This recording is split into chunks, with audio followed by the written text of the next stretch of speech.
Hey guys, welcome back to Mind Pump TV. I'm your host, Danny Matranga, and today we are talking calories versus macros. I get this question all the time. Should I track my calories or should I track my macros? What's the difference? And today I'm gonna break it down and make it super simple as to what you should focus on.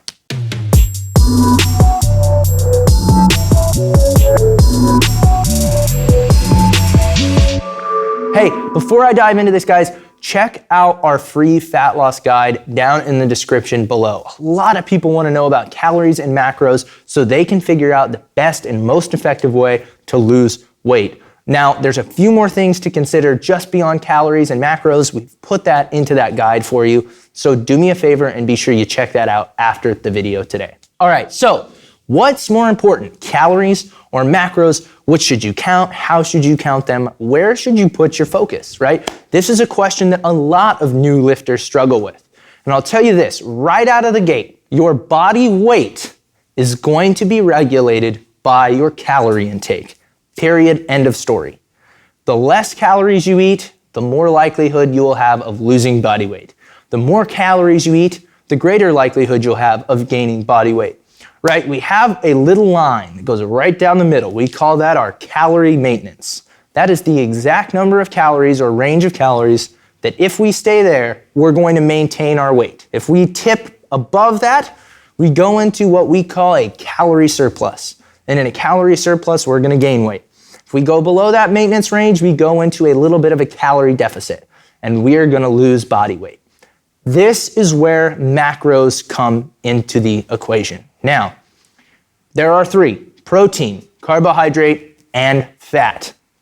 All of them play different roles within the body, but for the sake of keeping things simple, if your goal is either muscle gain or body fat loss, the number one macro you need to focus on is protein. If you're in a calorie deficit and eating adequate amounts of protein, or you're in a calorie surplus and eating adequate amounts of protein, the likelihood of losing body fat on that deficit and maintaining muscle or gaining more muscle than fat in that surplus is going to be higher. So you must focus on your protein first and foremost.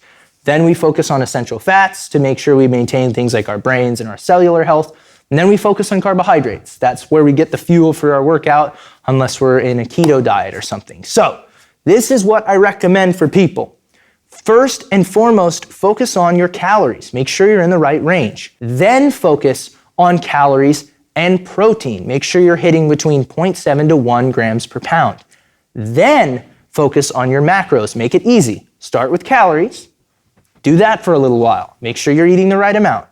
Then go to calories and protein. Okay, start with tracking your calories and making sure you're hitting between 0.7 to 1 grams of protein.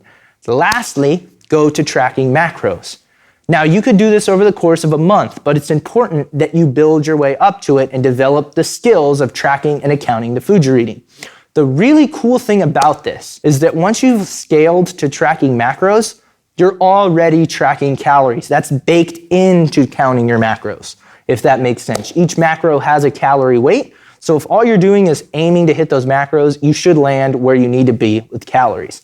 And the best part about all of it is if you do it long enough and you develop strategies and a better understanding of the caloric weight of certain foods, eventually you'll be able to eat relatively intuitively and you won't have to allocate a ton of time to tracking calories. And I think that at the end of the day, that should be in everyone's list of goals in the future, which is to be able to maintain or work towards a healthy weight without a ton of obsessive tracking. But while you're working your way there, there's a ton of value in tracking macros. All right, guys, so just to wrap it up, I like to work on the continuum of starting with tracking calories, then tracking calories and protein, then tracking macros on the way to eventually becoming a more intuitive eater. Now, that just covers the nutritional stuff. There's things that we have to consider when we talk about exercise and recovery when we're talking about dieting. So grab that free guide I mentioned earlier at the description down below. That will provide you with a ton of additional information that will help you with your goals. Give the video a like, turn notifications on, subscribe to the channel, and thanks again so much for tuning in to Mind Pump TV.